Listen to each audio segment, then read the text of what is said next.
प्रशांत किशोर कर रहे हैं कि दारू चालू कर देंगे। इस 20,000 करोड़ के रेवेन्यू को शिक्षा के क्षेत्र में लगाएंगे, यह पार्टी यह भी कह रहा है। हम केवल वादा नहीं कर रहे हैं, बल्कि उस वादा को कैसे पूरा किया जाएगा यह भी साथ में बतला रहे हैं। क्या लगता है महिला का वोट सर को मिल पाएगा? कहाँ क्या समस्या है, पूरा डाटा उनके पास है। क्या शराबबंदी इस देश के हर एक राज्य में है? क्या विकसित राज्य जो कहलाते हैं वहाँ है क्या? तो शराबबंदी समझा करके होगा, शिक्षित करके होगा, यही हम लोगों का विजन है। बाहर 12,000, 10,000, 15,000 नौकरी करते हैं और परिवार से दूर रहते हैं। चौथी क्लास में शायद एक बार आप असफल रहे हैं। हाँ बिल्कुल, आरा में एडमिशन के लिए जो टेस्ट हुआ उसमें गणित में हमको 0 नंबर आ गया। 0 नंबर जो आपको आया वही केसी सिन्हा आपको बना। हाँ बिल्कुल, गणित की तरफ तो वही मोड़ दिया। नीतीश शर्मा अभी हम कुम्हरार विधानसभा 183 में है। हमारे बीच ऐसे शख्स है जो कि बिहार ही नहीं भारत के बहुत ही चर्चित शिक्षक केसी सिन्हा सर हैं। और सर आरा जिला से आते हैं सर। हाँ बिल्कुल सर आरा जिला के रहने वाले हैं और कुछ लोग मीडिया के अनुसार बताते हैं कि भोजपुर के रहने वाले हैं। भोजपुर डिस्ट्रिक्ट भोजपुर हुआ और पहले तो शाहबाद था, अभी भोजपुर डिस्ट्रिक्ट कहलाता है। सर आप शिक्षा के क्षेत्र में इतना सारा आपका नाम है, पूरे भारत में नाम है। कुछ लोग विदेश में भी आपको जानते हैं, जैसे नेपाल क्षेत्र में हर जगह आपकी बुक को पढ़ाई करते हैं लोग। सर ये जन स्वराज में आने की क्या मतलब? देखिए, शिक्षा के क्षेत्र में तो मेरा काफ़ी वर्षों का अनुभव रहा है, 40 से ज़्यादा वर्षों का अनुभव रहा है।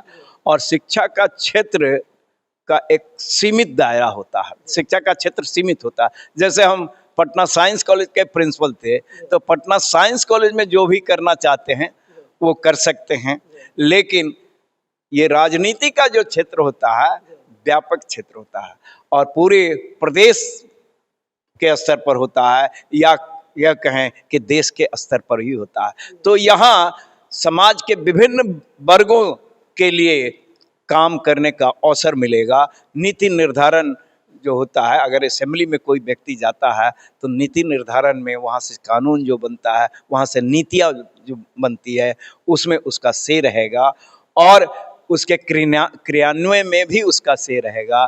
तो और सभी क्षेत्रों में भी यहाँ के जनता को की जो समस्याएं हैं उसको दूर करने का अवसर मिलेगा। सर आपके बुक भी पूरे भारत में चलता है, आप बहुत चर्चित हैं। बिहार में बहुत बड़ी बड़ी पार्टियां हैं, आरजेडी पार्टी है, बीजेपी पार्टी है, बहुत बड़ी बड़ी पार्टी है। तो सिर्फ जन स्वराज ही क्यों चुन लिए सर? देखिए, जन स्वराज के प्रशांत किशोर जी का विजन हमको बहुत अच्छा लगा और उनका सही लोग, सही सोच, सामूहिक प्रयास।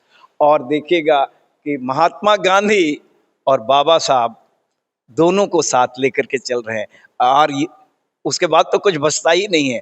और इनका बिहार के लिए कुछ करने का इनको मन में एक जज्बा है और हम भी बिहार के लिए करना चाहते हैं। शिक्षा के क्षेत्र में तो जो बन पड़ा वो हमने किया, लेकिन इस राजनीतिक दल में आने के बाद और भी विस्तृत क्षेत्र में काम करने का मौका मिलेगा। तो यही सोच करके और इनके विजन से आकर्षित होकर के, और ये प्रशांत किशोर जी पटना साइंस कॉलेज के 91-93 बैच के छात्र रहे हैं इंटरमीडिएट में, और उस कॉलेज के प्रिंसिपल वहाँ मैं एक व्याख्याता के रूप में था। तो ये भी कारण है कि उनको हम पहले से जानते हैं और उनका विजन को देख करके हमारी इच्छा हुई कि हम भी अपना योगदान दें। सूत्रों से बताया जाता है कि आप सर पटना साइंस कॉलेज के स्टूडेंट भी रहे। हाँ बिल्कुल, पटना साइंस कॉलेज के स्टूडेंट। आरा से स्कूलिंग तो आरा से, जिला स्कूल आरा से हुआ।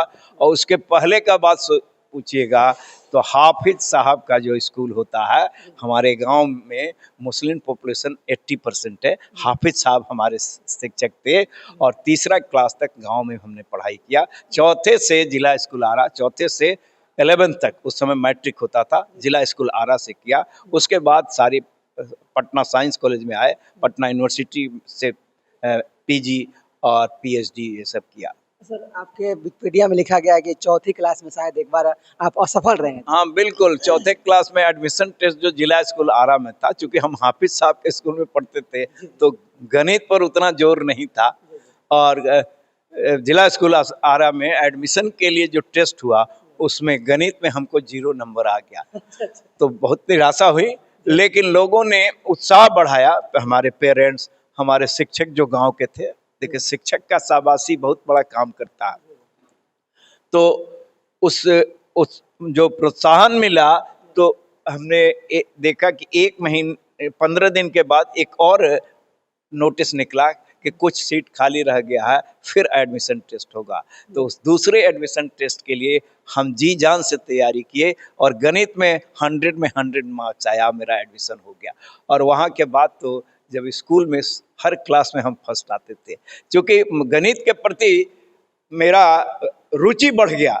जिसमें कमजोर थे, इतना मेहनत किए कि उसमें रुचि बढ़ गया। तो हम कहना चाहेंगे कि कोई चीज़ कठिन नहीं होता है और कोशिश करने वालों की कभी हार नहीं होती, कोशिश करते रहना चाहिए। सर वो 0 नंबर जो आपको आया वही केसी सिन्हा आपको बना दिया। बिल्कुल, गणित की तरफ तो वही मोड़ दिया।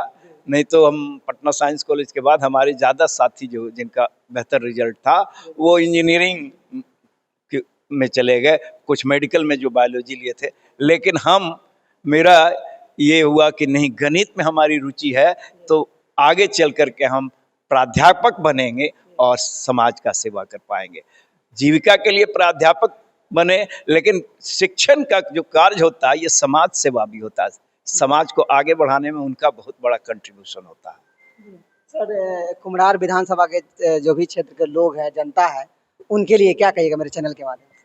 कुम्हरार विधानसभा के क्षेत्र के जनता को कहेंगे कि आप हमें एक बार मौका दे करके देखिए, क्योंकि यह मेरा कार्य क्षेत्र रहा है। 40 से ज़्यादा वर्षों तक मैं इस क्षेत्र में रहा हूँ। इस क्षेत्र के समस्याओं से भली भांति अवगत हूँ और इन समस्याओं का कैसे निदान किया जा सकता, ये भी हमारे पास विजन है। तो आप हमारा साथ दीजिए और जन सुराज पार्टी से चुनकर विधायक बनाइए। आपकी बातों को हम वहाँ रखेंगे और इस क्षेत्र के लिए जो भी हो सकेगा जी जान से करेंगे। सर प्रशांत किशोर जी कहते हैं कि अब की बार जो पलायन करते हैं, जो यहाँ से जाके दूसरे स्टेट में काम करते हैं, दूसरे जगह काम करते हैं, वहाँ से जो दिवाली छठ में जो लोग आएंगे फिर वापस नहीं जाएंगे, उनको सारा काम यही मिलेगा। कैसे संभव हो सकता है? संभव तो हो सकता है। उनके पास जो भी, देखिए वो डाटा के मास्टर है, कहाँ क्या समस्या है पूरा डाटा उनके पास है, और समस्या का समाधान कैसे होगा इसके लिए भी एक डाटा उनके पास है। जैसे हम कहते हैं कि उनका कहना है महिलाओं को रोजगार के लिए धन मुहैया कराना होगा ताकि वो रोजगार कर सके, और 5-10 हज़ार से कुछ नहीं होगा।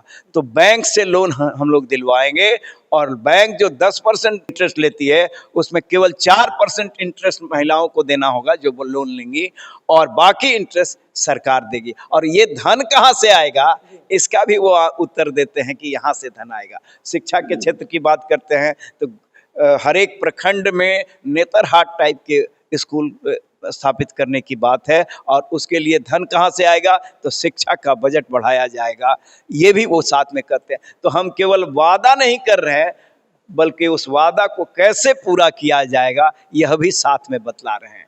ये दूसरे लोग नहीं वादा करते हैं, लेकिन संसाधन कहाँ से आएगा इसकी बात वो नहीं करते। सर प्रशांत किशोर सर का एक और सवाल है, लास्ट क्वेश्चन आपसे करेंगे। वो बोलते हैं कि मेरी सरकार जब आएगी तो बिहार में दारू चालू कर दिया जाएगा, और कहीं ना कहीं नीतीश कुमार जी दारू इसलिए बंद किए थे क्या है कि बिहार की महिला परेशान थी, दारू पी के उनके हस्बैंड जाते थे, मारते थे, पीटते थे, उसीलिए उस दारू को बंद किए और महिला वोट उनका बढ़ गया। लेकिन प्रशांत किशोर कर रहे हैं कि दारू चालू कर दें, क्या लगता है महिला का वोट सर को मिल पाएगा? हर चीज का 2 पक्ष होता है, सकारात्मक और नकारात्मक। शराबबंदी सख्ती करके जो बंद किया जा रहा उसमें बहुत सारा ऐसा भी हो रहा है कि निर्दोष लोग भी फंस जा रहे हैं, बहुत सारे लाखों लोग जेल में हैं, और वो गरीब तबका के ज़्यादा लोग हैं। उनका परिवार को जो समस्या हो रहा है उसको भी देखना होगा।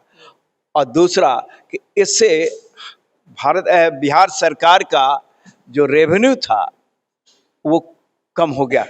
20,000 करोड़ से ज़्यादा का रेवेन्यू आता था, वो कम हो गया। इस 20,000 करोड़ के रेवेन्यू को शिक्षा के क्षेत्र में लगाएंगे। यह पार्टी यह भी कह रहा कि जो प्रखंड स्तर पर नेतरहाट टाइप का स्कूल खोलेंगे तो उसके लिए धन चाहिए, तो इस धन को लगाएंगे, और जब हमारे बच्चे शिक्षित हो जाएंगे गुणवत्तापूर्ण शिक्षा उनको मिल जाएगी तो अपने आप शराबबंदी हो जाएगा। क्या शराबबंदी इस देश के हर एक राज्य में है क्या? विकसित राज्य जो कहलाते हैं वहाँ है क्या? तो शराबबंदी समझा करके होगा, शिक्षित करके होगा, यही हम लोगों का विजन है। जाते जाते क्या कहिए सर, कुम्हरार विधानसभा की जनता को क्या कहिएगा?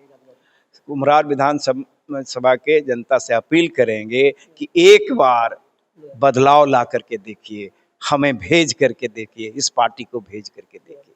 सर एक क्वेश्चन और है, मोदी जी 2014 में जब आते हैं तो बोलते हैं कि हर साल 2 करोड़ वैकेंसी दिया जाएगा, लेकिन जब से आए तब से वो 2 करोड़ वैकेंसी पता ना कहाँ चला गया। उसके लिए क्या कहिएगा सर? नहीं देखिए, आज हम स्टूडेंट भटक रहा है। पहले ही कह रहे हैं कि हमारे युवाओं में बेचैनी है। बेचैनी दो कारण से, एक तो जो डिग्री लेकर के आए हैं, जैसे कोई इंजीनियरिंग करके आया, लाचारी में आर्थिक परिस्थितियों के कारण उसको डाटा ऑपरेटर का काम करना पड़ रहा है, तो ये योग्यता के अनुसार नौकरी तो नहीं हुआ। तो हमारा कहना है कि योग्यता के अनुसार नौकरी मिले और हुनर के अनुसार रोजगार कर सकें आप, इन दोनों की व्यवस्था हम लोग करेंगे। और पलायन को रोकने का काम, यहाँ के लोग जाते हैं बाहर 12,000, 10,000, 15,000 का नौकरी करते हैं और परिवार से दूर रहते हैं। तो अगर यहीं पर बिहार में असीम संभावनाएं हैं, और बिहार में बेंगलोर, पूना, गुड़गांव, नोएडा और हैदराबाद क्यों नहीं हो सकता है? उस तरह के इंडस्ट्रीज क्यों नहीं आ सकते हैं?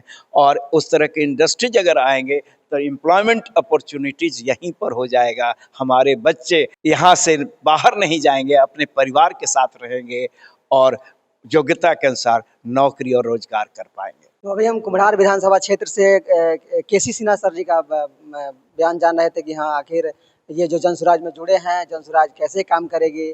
और जनसुराज से ये सर कुम्हरार विधानसभा 183 से सर चुनाव लड़ रहे हैं, और सर को सपोर्ट किया जाए, और सपोर्ट इसलिए किया जाए कि सर कहीं और जगह भी शिक्षा का दान कर चुके हैं, शिक्षाविद कहे जाते हैं सर, और इसमें आके कुम्हरार विधानसभा क्षेत्र को भी और बदलाव करेंगे। सर के बारे में क्या सोचते हैं कमेंट करके बताइएगा। और ये जनसुराज पार्टी जो एक अलग पूरे भारत में भूचाल ला दी है, बिहार ही नहीं पूरे भारत में, उसके बारे में क्या सोचते हैं कमेंट करके बताइएगा। तब तक के लिए नमस्कार।